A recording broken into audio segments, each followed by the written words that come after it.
Hey guys, and welcome back to the channel. My name is D-Free, and for today's video, this is going to be a shorter video because I don't have a ton of time for matches for GINYU here. But I wanted to do a video showcase of GINYU, and what we have coming down the line is I've actually been really having some fun playing in this extended season with some of my characters I haven't played with in a long time. So what you guys can expect is some showcases for characters like Green Cooler. I have a video done for him. The 13, 14, and 15s. I didn't use Trucker Hat because I'm thinking about using him for another video, but I got those characters coming up soon. I have a video done with Yellow EX Gohan from the Frieza Saga. So there are, maybe you can see some of the teams here. Yeah, like this is one of them, ZENKAI boosted. You can see some of what I'm kind of working on or videos that I've done. If they're here, they're pretty much done already. They're just kind of coming, right? So stay tuned for those. Anyways, to the video on hand, here's GINYU. So GINYU has, I believe, a Z tier boost in PvP currently. Too bad I forgot about Green GINYU because I would have probably found a way to fit him on the bench at the time of the recording of this video. If you don't know, I've already recorded my matches for the record. Anyways, yeah, I'm pretty sure he has a Z tier boost.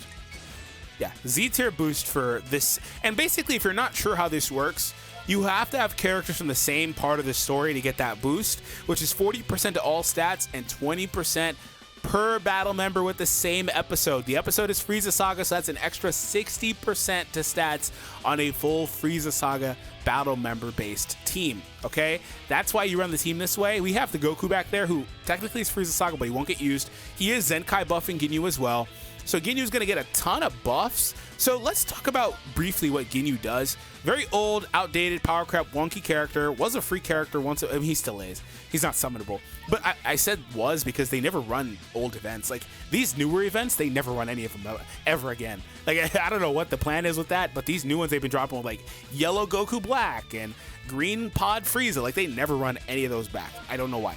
Anyways, maybe during anniversary they'll all be up. Anyways, takes your opponent's Dragon Balls, so that's pretty awesome. Draws a green card. The greens are his whole kit, by the way. So this, these need to, if they want to give his 5% blast and strike buffs some sort of upper limit of like 50%, but make them non-cancelable, I'm cool with that, because he's probably not popping 10 unless they up the rate on these to 10% per usage, and then you know, go from there up to 50 maximum uncancelable, but they need to be non-cancelable by today's standards. But really, there's a bunch of 5s here. I'm sure there's some sort of significance. Maybe they had 5 Dragon Balls or something. I need to go back and watch that part of the story. But anyways, speaking of 5s, there are some more debuffs here. Again, sure, there's some sort of significance with this. Actually, if I recall correctly, it's because GINYU couldn't use the body. Maybe he was taking or doing damage to himself. I need to go back and rewatch these episodes. In fact, I probably will now that I'm pointing it out. But what he does here is, after he's out there for a period of time, 3, 6, and 9 counts respectively, he does debuffs to himself, not the enemy, himself, okay? That's why the green is so amazing for him, because he cleanses all those. But the problem is, what if you can't cleanse those in time? He's going to be taking a lot of damage. But the good news is, when he enters the battlefield, he does do a 30% debuff to enemies, which is still one of the highest debuffs you'll ever see in the game, by the way. To all enemies for 20 counts, that's extremely good. Now, obviously, if they're immune to it, that's one thing, but most characters aren't going to be. Also reduces their ki when he enters the battlefield, and plus 20% to strike damage inflicted when he has a Frieza Saga or a Frieza Force character on his team. But he only is getting 20% damage, basically. Outside of the green card, the blue card, Milk Cannon, just does the ki recovery debuff, which isn't bad, just kind of is whatever, though. But yeah, no actual like damage buffs are in his kit really anywhere. So that's what we're working with for him. Very old, very outdated character. Hopefully we can have some good showing for him in this video. And you know, like I said, if they want to give him a ZENKAI, I'd be all for it. I have ideas for him. He does need the typical enter the battlefield, gain ki, cut, and damage that they put on every character these days. He needs that too. But there's kind of a lot that he has pre-existing that has potential, especially as a character that does take and manipulate Dragon Balls as well. So anyways, like I said, stay tuned for those other videos. If you guys enjoy the video, hit the thumbs up and subscribe, and here's match 1.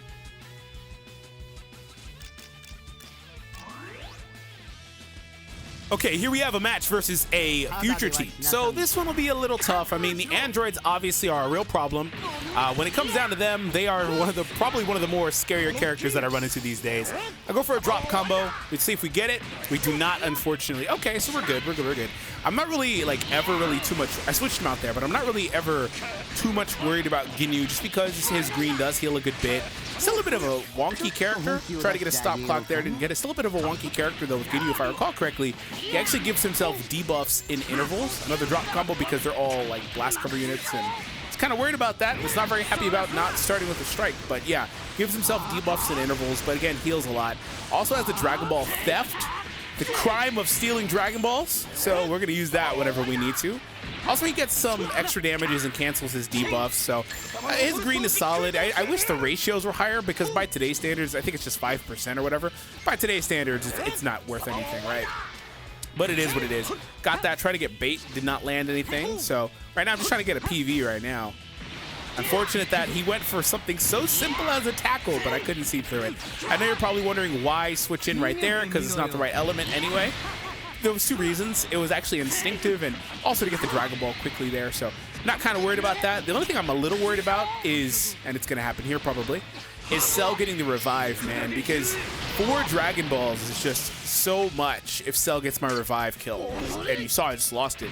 4 is so many to just casually lose. It's ridiculous. So, okay. He's charging up the gauge. I didn't bother trying to stop him. It is what it is. Got the perfect there finally. Nice. Little slight drift there. Get rid of his Dragon Balls. Sub count down. This is why I was drop comboing earlier, because all I've had all match is been freaking blasts. Can't even go for a strike on the tackles. Just nothing but blasts all game. There's a strike. Never mind. So we now have element this time. We will get another Dragon Ball, so that's good. I do love these Friezas as a core, just for whatever team I try to showcase. I like using one of these two characters, mainly the blue one because of Revive, but I like using them for the Dragon Ball stuff. Speaking of Dragon Balls, like I said, GINYU also taking the Dragon Balls is very valuable. I didn't hear a sidestep there. Thankfully, I got him on that last one because I didn't hear a sidestep. Finally, a drop combo pays off, and look, it's still nothing but blasts. I can't do anything, unfortunately. He's also a melee character, so his blasts are not his strong suit.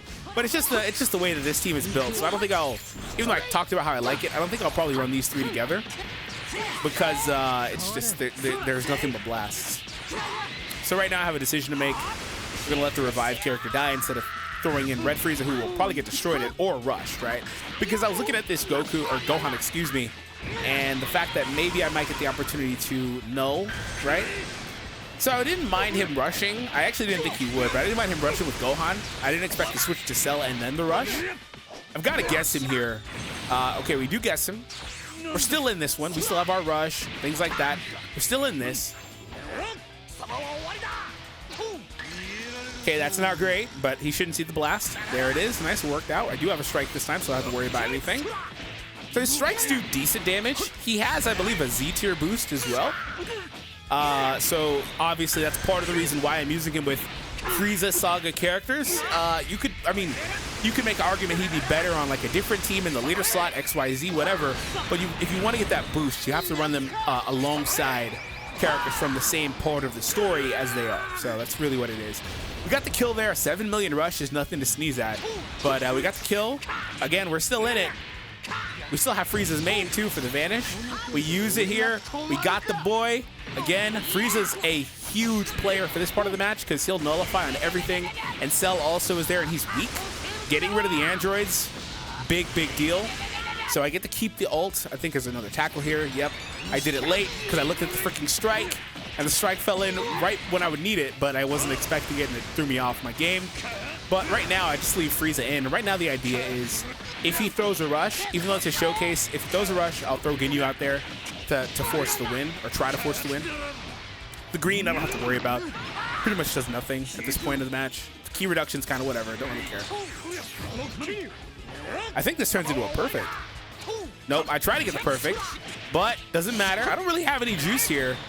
And he forfeits on me. But okay, so that match, had a lot of scenarios where GINYU wasn't really able to perform up to what he would normally be able to because of the fact that, again, just blast. I'm not complaining about that. That was my fault in the way I designed the team. I don't really take it back, though, because the team it fits the criteria for what I need for the Z tier boost, and those are powerful characters, which is typically what you want to do if you're using a character like this that's so old and power crept. You want to put him alongside stronger characters to help him out. And the Blue Frieza, I love the Blue Frieza actually because of support too that he has in his kit and the sub countdown stuff.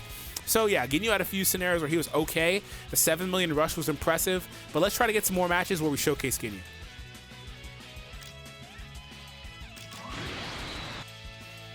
Okay, so obviously it should be a tough match when you see Ultra Gogeta here, and you know, this guy on my team, we obviously don't want to run into too many blues.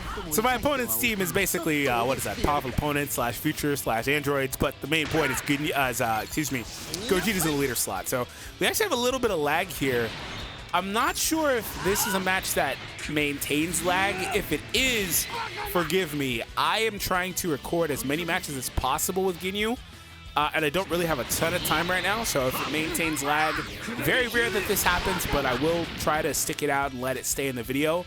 If you feel like it is too much, please feel free to click the video, put it on 1.25 times speed, and I'll sound a little bit faster, obviously, but that'll work and help you out with the delay. Feel free to do that. So yeah, it seems like it's persisting. So anyways, we're going to get a vanish here. You get the vanish there. Up, he gets me with the sidestep. Unfortunate. So those plays with the single taps, okay, it picked up a little bit. Those plays with the single taps, they work about half the time. It's kind of really hard to know whether you should sidestep immediately for a vanish, or if you should, and I could have switched to the ZENKAI Frieza there, I just wasn't trying to. It's hard to know if you should go for the sidestep or wait and do a little drift, which I do sometimes, into a sidestep. Because the drift is powerful because people think it's the sidestep and they instantly react, and then it just turns into a perfect vanish. Like, I'm pretty sure I got it in the last match. It's hard to know. And if you do the little drift thing, right, and you don't go immediately, you might just get hit. Like, you know, it's something that you have to kind of feel out, seeing how the player's playing and stuff like that, how they're treating those actions from you. But in this case, getting the very first one, right, this was going to be a sidestep. That was going to be a sidestep, but he turned it into a blast at the last second. I do that all the time with those stop cards. If you click a card quickly, the game will do what you asked it. But it's unfortunate. I chose the easiest card to guess, stupidly. But yeah, it's kind of hard to know, but you got to just kind of make that adjustment as you play. We are back to lag. Don't know if this is intentional lag, because it was moving smoothly. Seems like it's back to smooth. I would try to wait it out. If he did that a millisecond later, I would have got what I wanted. Unfortunately, it didn't work out. If he tags, I switch, and there it is. I would, at this point, love to use Frieza's main ability. So that's mainly what we're trying to get here. I'm looking at this match, and I'm like, okay, I didn't get the stop clock there. Lot. But I'm looking at this match, and I'm in a position where I've got all of his characters really low. Like, none of them have endurance or revive. That's annoying. None of them have endurance or revive. They're all extremely low on HP. So this is easily a very winnable match. All I have to do is land the hits. But the problem with landing the hits is he's got 2 Ultras and Cell, who's actually really good with his new unique equip. So basically 3 of the top characters in the game, depending on where you rank Cell, the other 2 obviously are in the top area of the game. So, like, it's really hard to do that. So that's kind of where I'm at. I've got some very powerful characters on my team, though, so I don't want to underrate them. All right, we do get that. Unfortunately, just not enough damage. If we had got the one-shot there, that would have been perfect. I didn't expect it to do a one-shot, but it would have been perfect. Kind of right now regretting having this Frieza instead of the LF Frieza. He would be really nice for me. Okay. Didn't expect to cancel into the quick strike. Those are always kind of really finicky, because it's like, oh, that might turn into a perfect as well. And I'm so, like, conscious of doing things that turn into freaking perfects. I hate it so much. So anyways, speaking of perfects, it's lagging here. I'm pretty sure I go for, like, a tackle or something. Yep. Got him. So like I said, just got to land the hits. Unfortunately, I just don't. I'm going for the kill here because he would just switch, right? He would just switch if I use a stupid blast. But he didn't. It didn't work, right? Apparently, he didn't actually try to switch, because wouldn't it have still switched instantly? Like, it would still have switched the second he got the chance to do it. So he apparently didn't try to do it. But I'm thinking in my head, like, Frieza has the type advantage at that point. Taps should kill. But again, that's why, like I said, I'm missing having LF Frieza's damage. The LF Frieza would have got a couple of kills in this match at this point versus Cell and the androids that this Frieza's not. And it's not really this Frieza's fault. He's built defensively to be a tank with equips and stuff. And his kit, really, but the equips, right? And I let that go through, forgetting that the androids nullify always. So that's pretty much... I'm in a position where, like, I can win still, but it's extremely unlikely. Like extremely unlikely if I win this match, right? So I thought about drop comboing there. But really, I like this one because GINYU got to, unlike the last match, GINYU got a nice extended showing, despite the lag. He got an extended showing. He got to the end of the game. Got it. Look at all the debuffs he has, and most of them he gave himself. He got to a point where he was able to push to the end of the match, and you know, he looked all right, man. Was that match winnable? I pointed it out like 2 minutes ago that match was easily winnable. I just couldn't bring it home because of a few different things, couple mistakes. But overall, though, I thought GINYU looked okay in spots where he got the opportunity to really excel out there. And it's a little hard having characters nowadays like GINYU that, I mean, not just the debuffs to himself, but in the wonky playstyle, but the lack of utility, right? I recently did a showcase for Android 18's ZENKAI 7 Awakening. I revisited her, and she was a character that was top 2 in the game. And a lot of matches, when she and Gohan were the best characters, I would tell people that she was actually the one I feared more than Gohan, because she would just explode with damage. And she looked good in that showcase. You can check it out. But I can't deny the fact that nowadays, by today's standard, she doesn't hold up as well because she doesn't have the utility that these characters have. Like, you know, the cover changes or things like that these characters are all coming out with. And by that metric, that's kind of what makes it a little bit difficult to use characters like GINYU that are so old, so dated, so power crept, and just can't really do the same things overall. But nonetheless, with all those things in mind, I thought this was a good showing from GINYU. Hope you guys enjoyed the video. Hit the thumbs up and subscribe, and I'll see all of you guys in the next one. If you want to watch more content, click on one of the videos on the screen right now, and take it easy, everybody.